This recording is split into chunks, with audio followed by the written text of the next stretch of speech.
Welcome back everyone, my name is Eltimar and we are going to be continuing our Let's Play of Shadowrun Hong Kong. Where we left last time, we were about to go talk to some of our teammates. We found our bunk and we have a stash. What is in our stash? I don't even know what we have, to be honest. We have a basic blaster, which is a program. It's really not even worth literally anything. So, yeah, we don't have much in the way of stuff. Let's go talk to Duncan. You enter to find Wu stalking the floor silently, one hand held rigidly near his hip, the other flexing and unflexing again and again. When he notices you, he nods once and goes back to his caged panther routine. You're gonna wear a hole in the floor that way. Wu keeps pacing. You need something? I need to know that you're not gonna go on a rampage soon. See, this pacing, this is how I don't go on a rampage. No, this shit is gonna be controlled. I've been thinking about Josephine Sang, what she did to our family, what she did to Carter. His pace increases a bit, and his tusks jut forward slightly. Josephine Sang. Goddamn Josephine Sang. We'll find a way to get her, Duncan. Good, because when we do, the old Duncan is coming out and playing. Coming out and play. Whatever. Here's what we do. We walk into Sang headquarters, ask for the boss. When she comes down, we grab her, take her somewhere quiet, and ask her why she had Carter and those runners killed. Find out what happened to Raymond, whether he's alive or dead. What happens next is up to her. It's kinda... kidnap a member of the Hong Kong Executive Council while there's an APB on us? It's bold. They'll never see it coming. This is the way to go. My way. My way, Duncan? Yeah, my way. There's only one way this is gonna go. He catches himself. Understanding appears in his eyes. Oh crap, that's what Ray used to say. Raymond Black, our benevolent dictator. No questioning his rules, no falling short of his expectations. It was his way or the wrong way. You fell on the wrong side of the rules more than once. Oh hell yes, took me a long time to straighten out and fly right. Do things Raymond's way. You remember what happened a few years after we agreed to move out of the squat and into his house? The thing with Double Tray and Lockjaw, when he accused you and me of relapsing back into our old ways? Man, that's when Ray's authority finally got tested. His raspy baritone is tinged with satisfaction when I finally stood up to him. He could be pretty damn rigid, but then again, you both could be. Yeah, I know. I've been working on it, but I definitely still have my moments. Ray and I had our little pattern, didn't we? I wouldn't listen, he wouldn't listen, then we butted our heads, rinse and repeat every few weeks. He smiles, but it's filled with regret. But that time was the worst. His face settles into an expression of resignation. Okay, Mr. Soren, we don't need to do things my way. No need for us to butt heads. He stretches, and you can hear his joints crack, and on that note, I'm gonna have to ask you to clear out. It's been another long day. I hear you. Later, Duncan. Catch you then. Alright, so he didn't have much to say. Luckily, we might even be able to do a mission this time. Seeing how much the other teammates have to say. Also, we should probably go talk to our ghoul friend, who might be actually in there. Now that I think about it, Ractor's shop is sweltering hot, even more so than it was the first time you stepped inside. The whir of actuators accompanies the fine motions of the manipulator arms that hang from the ceiling. They are turning an object over and over in their articulated hands, soldering wires and hammering rivets. Ah, my friend, welcome back. Ractor touch types a series of commands into his bracer, and the arms relax into an idle posture. He smiles at you, a cigarette dangling from his lip. There, that's better. Now what can I do for you? How are you getting along with the other members of the team? Perfectly well, thank you. They all seem competent enough. There haven't been any major personality conflicts so far.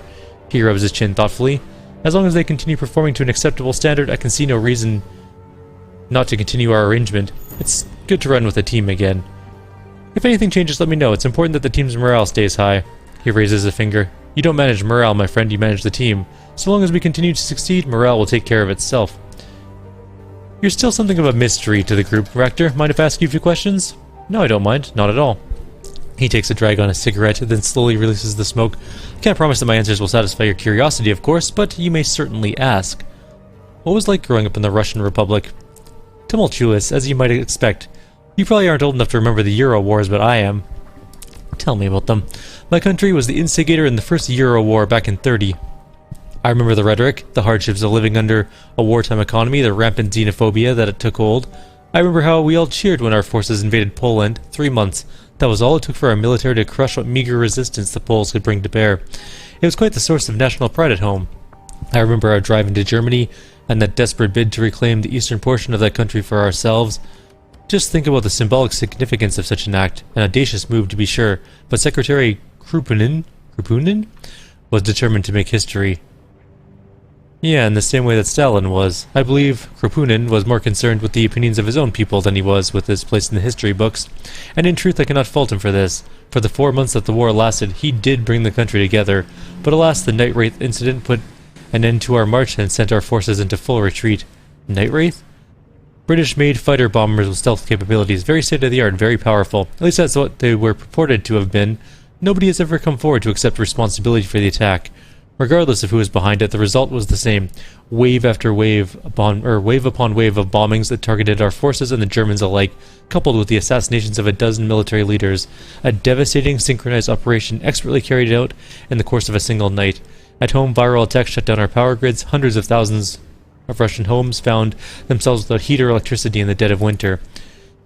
Koshi scuttles forwards, allowing the rigger to rest his hand on the sloping metal of his chassis. Raktiv stares at his own deformed reflection on the metal of the drone's body, a sad smile on his face. I remember huddling under a mountain of cheap blankets that my mother had piled up on my bed. They did little to protect me from the cold, but they were something that I could hang on to, something tangible that I associated with warmth and comfort and home. There, as my body trembled and I watched my breath frost over, I had a horrible truth descended upon me. We had caused this. We were the villains of the First Euro War. For the first time I came face to face with what Kropotkin's folly had brought us, and there, under that ridiculous heap of rags, I came to realize what would surely come to pass. The world thought us as villains, and so they would treat us like villains. We would be pariahs on the international stage, crippled by retributive sanctions that we would never live down the shame. He wipes his hands, as if cleaning them. A wry smile spread across his face, and then the AFA invaded Greece and Spain, sparking off Euro War II. We redeployed our troops to help repel them, and all was made right again. I have to imagine that you still had enemies in Poland and Germany, even after the start of the Second War. Oh, you were still regarded with suspicion, of course, but all of Europe might have fallen if it hadn't been for our help. In essence, we took back our reputation at gunpoint. Not an ideal situation, I admit, but it worked. Within the span of 4 months, we Russians had gone from nobodies to a terrible threat to unlikely saviors in the eyes of the Western world. Studying exactly how this happened has taught me a great deal about human psychology and social dynamics. Human psychology? You say that as if you weren't one. He laughed. Just a figure of speech, my friend, and nothing more. Now, shall we discuss something else? Surely there are more interesting and relevant things to discuss. You mentioned the Second Euro War was sparked off by the AFA. Who were they? He drags on a cigarette. Ah, yes, I suppose that you wouldn't know. They were only active for the years surrounding the conflict, after all. The AFA was the Alliance for Allah, serving under Malad Saeed Jazrir, a coalition of right-wing Middle Eastern governments that assembled after the failure, some say sabotage, of the United Islamic Conference. They looked to a weakened Europe and saw an opportunity, one that my country was entirely responsible for creating. So the AFA invaded Europe, but Russia was really to blame. Yeah, I cannot blame the AFA for acting as they did. Ultimately, they chose the same path that any hawkish power would have taken, given their circumstances. It would have been foolish of them not to. My country, on the other hand, was as guilty as sin. We were the ones who blazed the trail. So what happened? How'd the war end? The AFA folded in 37 after Jazvir's assassination. A lucky thing for us too. The body count could have been a great deal higher. In the years they were active, the AFA gave us a hell of a fight. Did you emigrate directly from Russia to Hong Kong? No, between my years in Nizhny Novgorod and my time here at Haoi, I spent a year in the free city of Berlin. That's where I got my feet wet as a Shadowrunner, you see. I ran with a team of anarchists for a time, and learned the ropes of the occupation under their tutelage. Anarchists must have been interesting. He shrugs. It was to a point. They were disorganized, to be sure, but perfectly capable. We enjoyed a certain level of camaraderie when we ran together. Sadly, we are no longer on the best of terms. Why? An opportunity arose, and I seized it. In doing so, I left Berlin for Hong Kong, and I did so without much advance notice. My absence made life difficult for them, and they blamed me for their hardships. You're a grown man. If you wanted to leave, you're under no obligation to stay. Thank you for taking my side, but I can see their point as well. As I said, my departure caused some complications for them. That said, I haven't lost any sleep over it. I merely did what I had to do. He looks away, a wistful expression on his face. Koshi scrapes the ground with his forelegs, his sensors fixed firmly on you. Ultimately, I would say that my time in Berlin was quite educational, different from my earlier life in Russia to be sure. As I said, the experience was invaluable. Ultimately, though, Haoi is better suited to my sensibilities. How so? Life in Hong Kong is more structured than it is in Berlin. Things make sense here in a way that the Flux State didn't. He taps a finger to his temple. I have an orderly mind, everything in its place, neatly labeled and filed away. This approach is what allows me to make sense of the world. To say that the people I knew in Berlin thought differently would be an understatement. Why'd you move from Russia to Berlin, though? He holds his tongue for a moment, considering. When we first met, I told you that I parted ways with Grishin Aviakor under unfortunate circumstances, yes? Yeah, something like that. These same circumstances led me to Berlin. I was wronged, and I would not find a recourse in Russia. He sighs. I suppose there's no sense in being vague. I'll tell you the story if you want to hear it. Yeah, do it. Let's hear it. You may remember the self-repair system I mentioned the first time we met. The module that would allow Koshi or any sufficiently equipped drone to repair itself. I told you that my research had been lost. That was not strictly true. It was stolen by a pair of colleagues who I had long considered friends. They were researchers from my old lab. They turned against me, stole our work. In truth, my work, and defected. Why would they do that? Desperation and ambition. They'd always been fixated on getting out of Russia. Grishin Aviakor was a nationalized corporation, and they would never get rich as cogs in a government-controlled machine. In our project, they saw the key to breaking away and earning their fortunes, never mind the fact that I was opposed to the idea.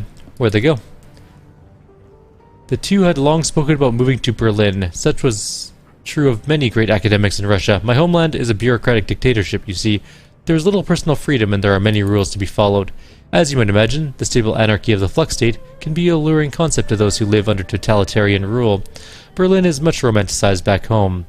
So you assumed that your former colleagues had run to Berlin? It was the only thing I had to go on. At best I would find them. At worst it would be a good place to rebuild my life. And of course to establish my web of contacts that I would need to track my betrayers down. There's a squeal of tortured metal as Koshi drags its claws over the iron grating that covers the floor. Raptor glances down at the drone and it goes calm. He takes a deep breath and continues. It took me over a year to locate my former friends. It was a long, painstaking search, but it was nothing if not determined. I finally found evidence that I used my research as a bargaining chip to secure position at Ares, and that they were here in Hong Kong. And so you came here. He nods. I picked up and left the next day. My old team was upset to be sure. Lucky Strike in particular howled for my blood, but I know where my priorities lie. And so here I am, and here they are, and soon I'll be ready to act. I really must thank you for inviting me into the team. Your abilities will be invaluable when my time comes to make my move. Assuming, of course, that you'd be willing to help. Of course, say the word. Thank you, my friend, but this is a discussion for another day. We aren't ready to hit an Ares facility yet. We already did this. And there's more intelligence to gather before we make our move anyways. When the time comes, I'll let you know. We already did this thing. We already met Taylor and Hardingham, I guess. Oh well, today they call themselves Taylor and Hardingham. He speaks through clenched teeth. Koshi drags a claw across the ground, and you can hear the squeal of metal on metal. These aren't their real names, obviously. They shed their former identities when they left their old lives behind. And they're in Hong Kong now? Yes, working for Ares Asia Holdings, ensconced away in one of their enclaves here. I'm not certain which one yet, but I'm narrowing it down. He idly brushes Koshi's armored chassis with his fingertips of his right hand. Oh, how wonderful it'll be to find them. What a reunion we will have. Any thoughts on that last run? The Wampoans may be a socially maladjusted group, but I found their philosophies quite compelling. I suspect there is a fair amount of overlap between their vision of the future and my own. Your decision to spare their elders was a fortuitous one. I look forward to communicating with them at length about their belief system and the steps that they're taking in accordance with it. Something to look forward to, I suppose. I'm just going to go through these. Like, we've already done this whole quest, so we're just going to keep moving a little bit. Okay, this is a little bit different. This is not exactly tied to the mission. So we're talking about transhumanism. He nods. Yes, that's right. The seeds of the idea trace back to even further to the 1920s and J.B.S. Haldane, but it was Huxley who popularized it. And now the transhumanist vision has progressed beyond philosophy. It is fact. Look around you. Cybernetics are a fact of everyday life. The synthesis between man and machine is a crowning achievement of meta-humanity as a people. I believe we are well on our way to a truly post-human future, one in which the synthesis of man and machine is perfected to the point that the terms become interchangeable. In such a future, the capacity for unlimited self-repair would be indistinguishable from immortality. You can see then why the theft of my research came as such a blow. My former colleagues hadn't just stolen from me, they had taken my contribution to the future of our species and reduced it to a bargaining chip. Yeah, I get it, I'd be upset too. I was more than upset, my friend, I was livid, I still am. But all will be made right in fullness of time. I'm nothing if not a patient man, I can wait. So we already did this. And with that, he's going to say goodnight. He's taken enough of a break for one evening, and there's work to be done, and I'll see myself out. So, he is talking about the mission we already did with Ares technology, and here is Gaichu. The storage room that functions as Gaichu's cabin is a cramped, overheated mess. Piles of old ship parts share the space with tarnished cookware, lots of instant noodles, a collection of cast-off clothes, and reams of diagnostic manuals for obsolete computer hardware. To top it all off, there's barely any light whatsoever. All the bulbs in this room are missing. Gaichu is busy moving boxes around, apparently in an effort to carve out some personal space amid the junk he shares his cabin with. As you enter, he cocks his head and turns around. Welcome to my sanctuary, Eltimar. I apologize for the lack of light, but as I did not need it, Goblet took the bulbs for use elsewhere. Gaichu puts down the box that he's in the process of moving and politely bows his head towards you. How can I be of assistance? How are you settling in? Gaichu rolls his shoulders in a diffident shrug. I live. I am among those who can make use of my services and who are not attempting to claim the bounty on my head. Is that not enough for now? I didn't talk to you about your condition, being a ghoul. He inclines his head. As you wish, you're my benefactor, and as such I yield to you. Ask then, and I'll do my best to answer. Aside from being blind, how has it affected you? Aside from my heightened sense of smell and hearing, I'm stronger, tougher, and more resilient than any mundane human. I can achieve feats of physicality that are normally restricted to adepts and those with extensive enhancements. Gaichu lifts one hand, fingers quick to show off his elongated nails. Claws, really. These, as well, as sharp as any small knife. I prefer my sword, but in a grapple they come in extremely handy. He draws one nail over the surface of his shoulder plates. A hair-fine spiral of armor peels off in the nail's wake. Do you need to sleep? Gaichu chuckles, his laughter rasping out over his lips. Unfortunately, I do. I'm not an undead creature of legend. If I manage to unlock the secret of rest without sleep, I'll be certain to inform you. It seems like your condition has stabilized. For now it has. I will not suddenly become a ravenous beast lurking in the hold of your ship. At least, no more so than I already am. Gaichu bares his teeth in a wry grin, dipping his head a little. Why'd you pick the name Gaichu anyways? Or Gaishu, sorry. It was given to me. That's what the Japanese call ghouls. For the most part, I'm a vermin, a thing shunned by polite society, to be hunted and slain for a bounty. My old life is gone. It seems an apt name for the streets, as any other I could choose. I like that attitude. It turns the tables of power. Gaishu dips his head in agreement. One does not defeat the enemy solely by strength of arms. One must turn one's own weakness into strength. It's an old and valuable lesson, too often forgotten. Your armor is heavier than what most Shadowrunners wear, and more distinctive, too. Gaishu nods, growling his assent. That is correct. It is the armor worn by the elite soldiers of the Renraku corporate military, the Red Samurai. Those are the Renraku Special Forces, aren't they? Correct. The most elite soldiers that the corporation can muster, trained to the highest and most exacting level possible. They are assigned only the most dangerous, difficult, and important missions, things other units would balk at even discussing. How did you manage to steal a suit of their armor? The corner of Gaishu's mouth curls up into the smallest of grins. I did not steal it. It is mine. You don't strike me as a corporate soldier. Circumstances change, and with them perspective. I was a member of the Renraku military for my entire adult life, until my current affliction anyway. Hence I still possess my armor, my sword, my training. They have served me well in both my previous life and this one. How'd you end up running the shadows? Gaishu rasps out a coughing laugh that reverberates through the cramped room. What other employment is appropriate for a cannibal whose only previous experience is in military operations? There are not many things I know how to do, and this is one of them. Why not ask Renraku for medical help? In theory, Red Samurai who are wounded are given the best medical treatment and cybernetics. If these are insufficient to return them to active duty, they are given pension and retired. In practice, this is never the case. Red Samurai teams do everything together. Eat, sleep, train, play. We learn to think for each other, move as a single entity. When part of the team is broken, it affects everyone. Gaishu runs his claws over his scalp, sighing. The other members of the unit would be distracted thinking about a wounded comrade, and would resent new members for usurping the old member's place. So the wounded invariably take the same course of action. For the good of the team, ritual suicide. Seppuku.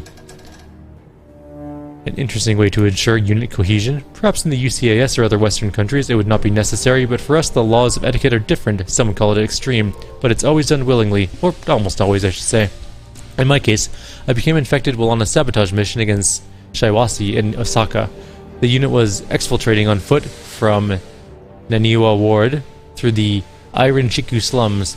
We had not anticipated a ghoul nest on our route. My surprise got the better of me and I was bitten. I understand that since the passage of the Yamato Act, Japan is a pure country. Metahumans are deported, and to be infected with HMHVV is to be less than an animal. He'd be killed on sight. Since this was in effect the same as being permanently crippled in the eyes of the team, it was expected that I would kill myself. Why didn't you? Because I was still capable of fighting. I questioned the necessity of suicide. Why should I die if I was still effective as before? Was I not worth having simply because my diet changed? One does not discard a quality tool simply because the surface is stained. I made the decision to leave while the unit was allowing me time to prepare for my expected suicide. I took nothing but my weapons, armor, and a small number of personal mementos. I knew that the unit would hunt me down and kill me. Ghouls are considered vermin in Japan. To have a Red Samurai become one and refuse to die, unconscionable. How long did it take them to find you? They found me 2 weeks after I ran. I was careless as I fled south, and they caught up to me in Fukuoka, but I escaped, barely. It was at this point I decided that I should leave Japan. I knew they would not stop hunting me, but I could make it more difficult for them. How'd you end up in Hong Kong? I was searching for a cure. I needed a place where I could disappear into the shadows, find work, and evade capture if a cure did not materialize. The Yamamoto Act meant that it was even more dangerous to be in Japan than anywhere else. Gaishu smiles thinly, leaning back on his heels. I went to China, primarily because I still hoped to be able to return home. It felt less final if I fled to somewhere nearby. I went first to Shanghai, but Renraku's presence there is significantly more robust than in Hong Kong. I learned that my previous unit had not stopped hunting me after I left Japan, so I decided to move further afield. Gaishu unfurls his hands, claws pointing towards the ceiling, hence Hong Kong. Where else can anyone arrive and disappear without the city carrying one whit? Seattle comes to mind. If Renraku were not building that towering arcology to dominate the skyline, I would agree with you. Since it clearly has that kind of influence in the city, it seemed unwise to make my residence there. Gaishu runs his nails over his chin. Besides, I've always liked Hong Kong. It has more character than the UCAS. Since arriving here, I've drifted between neighborhoods, selling my services to those who are unafraid of my appearance and condition. Gaishu frowns deeply. It has not been as profitable as I had hoped. Did you grow up in the corporation? Yes, in Kaihenshin, the Kyoto-Osaka Kobe sprawl. It is less populated than Neo-Tokyo, but not by much. I grew up at East Kobe, where my father was posted in a Renraku complex. Gaishu roots around in a nearby box, running his fingertips over several chips before deciding on one. He slots it into the PDA, and a trade photo flickers to life in the space between you. A young man, obviously Gaishu, leans against the railing, which overlooks a sprawling harbor complex of skyscrapers and cranes. His school uniform is ripped, and the beginnings of a black eye are forming. Abrasions cover his knuckles, and blood dots his pants. Despite this, he's grinning like he's just won the lottery. Vibrant, fierce, a little beat up. Ah, that must be on Mount Maya. If I remember right, I gave better than I got in that fight. 3 against 1, but they were out of shape and cocky. I used to cause a lot of trouble when I was in school. My father was constantly raging that I had no sense of responsibility and that I needed to take life more seriously. A cackle erupts from Gaishu, sudden mirth spreading across his face. The final straw was when he bailed me out of jail. I've been to jail a few times. What'd you do? My friends and I stole a delivery van. It had a shipment of Shiwais Simpsons decks, brand new, very expensive. We were going to fence them and use the money to take a trip to Okinawa. Gaishu pauses, cocking his head. Are you familiar with what it's like to grow up in a corporate family? I know a thing or two, yeah. Then you understand how it is. Children are encouraged to participate in acts of vandalism against rival corporations. Unfortunately, we were caught by Shawasi security and not Renraku. You think your father approved, even secretly? I doubt it very much. For him, the activity was not the issue. It was that I was caught and embarrassed both the company and him. He is very much a man who believes that there is a proper way to do things, and I had once again cut corners. What do you do next? He clicks his tongue a few times. He seems reluctant to continue. That's a story for another time. Unfortunately, I still have a lot of arranging to do, and I doubt anyone else will be willing to be alone with me in a darkened room. Come back later. We'll discuss it further. Okay, that's what you want. It is, and thank you again for your hospitality. Alright, we have 2 more people to quickly talk to, and then we are, in the next video, going to go on another mission. This game is extremely lore-heavy. Like, there's a lot to read. I wasn't actually anticipating that. Like, Shadowrun, yes, generally has a lot of lore and stuff to read, but this is even beyond Dragonfall, I think. As you step into Isabel's cabin, she turns to face you. The desk that she's been working at is a mess. Food wrappers and computer expansion cards lie together in a heap. Isabel herself doesn't look much better. Her eyes are badly bloodshot, and her lips have been drawn down into a deep frown. Murack, hey. She shoves a box of assorted mounting screws aside with her foot. What do you need? How are you holding up? Not great. I'll manage. Don't climb up on me. Tell me what's going on. When I unlocked those old memories, I told you that they were crystal clear, right? Every detail was perfect. It's still that way, and I think it always will be. Why? Because they've been stored as data in an archival format. They're never going to fade. They'll never grow less intense with time. It's like having an eidetic memory. I'm stuck with a perfect record of every shitty thing I saw and felt during my childhood in hell. It's not an easy thing to live with. Why not just lock the memories away when you're not using them? You have the key, just unlock them again when we need them. No, it doesn't work like that. I can't just lock and unlock them whenever I please. There's a period of adjustment after I unlock them. I have to unpack the memories, reconcile them with everything that's going on in my head. It's disorienting and painful. If I lock these memories away again, it's going to be for the last time. Until then, I'm just going to have to live with them. So if you have any questions about the walled city, go ahead and ask them. I should be able to give you some answers. Not all the answers, mind you, but something. I do have some questions. Go on, ask me a question. I'm ready. She runs the tip of her tongue over her lips and nods. A look of fierce determination seizes her. How'd you get out of there when you were a kid? How'd you escape? Gobbet let me out. How'd you do that? Go ahead, ask her. I'm not sure she'll be happy to brag about it, but I think we have more pressing matters to discuss. That's it. Talk about something else. Gotta go. Perfect. Nice, easy, quick conversation with her. Let's go talk to Gobbet. Oh man, that's a lot of things. Oh, maybe not so many. How do you like life here on the Kraken? It's fine, shaping up. Having new roomies is always nice. How are you enjoying your cabin? Comfy enough for you? Isn't half bad. I think I've already asked her about this. I've heard stories about the Redmont Barrens. Sounds like a real winner of a place. Kowloon isn't any better, of course, but at least our little slice of home is safe. That's true. It's handy having a mob boss on our side. Yeah, handy. Auntie Chang is definitely that. We've had this exact conversation before. Earlier. Got a question about Isabel. Yeah, what do you want to know? She told me that you let her out of the walled city when you were kids. Care to fill in the details on that? Yeah, I guess I'm not surprised. Izzy has never been big on padding the story with unnecessary detail. You want to tell your side of the story? It seems that you got a vested interest in the walled city these days. Yeah, sure, why not? I'll share. She tapped her chin thoughtfully. To start with, I guess that you're going to need to know that the walled city was like when me and Izzy were kids. She didn't tell you anything about that, did she? Nope. She didn't say much other than that you saved her. Didn't think so. She reaches down, absent-mindedly strokes Madness's silky coat. The rat chirps happily at her caress. Well, for starters, you should probably know that the walled city wasn't always as bad as it is now. It was always dangerous, but 10 years ago it was just a run-of-the-mill slum. Still safe enough that walking in didn't qualify as a suicide attempt. I was in the walled city oh my god, talking's hard today. I was in the walled city earlier. I wasn't impressed. So you were in the safest part of the walled city, Seattle. The Lotus Den is the lap of luxury compared to the rest of the place. As you go deeper into the center, it gets a whole hell of a lot worse. It's cool, I believe you. Good. It'd be pretty stupid of you not to. People avoid the walled city like a plague for a reason. Anyway, back when I was a kid, it was pretty much all like what you saw at the Lotus Den. Not exactly Victoria Harbor, but survivable if you knew what you were doing. Back then I used to play in the walled city. Rat would lead me into all the nooks and crannies that grown-ups were too big to fit through. There was this other young shaman in there that I used to play with. His name was Happy or Lucky, something like that. He followed Pig. Nice guy, good card player.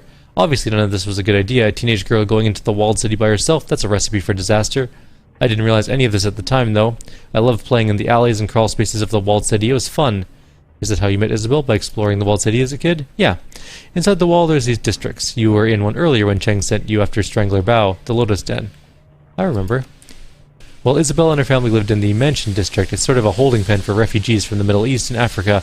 Basically anyone who isn't Asian, European, or Goblinoid is less pleasant than it sounds. Why is it called the Mansion District?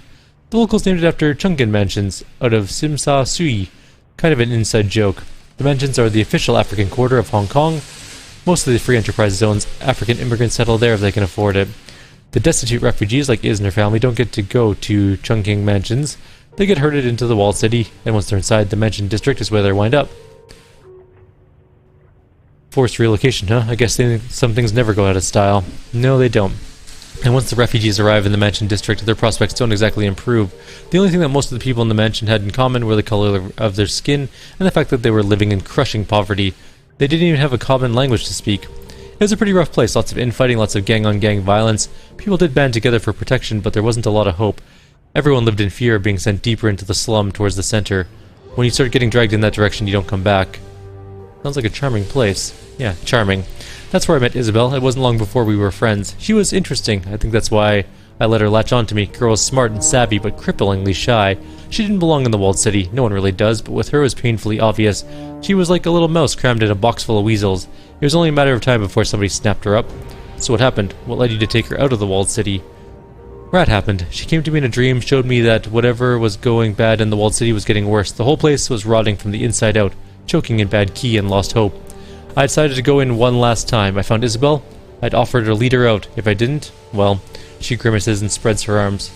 You'd have left her there. Look, it was her home, it wasn't mine, and I wasn't going back there again, period.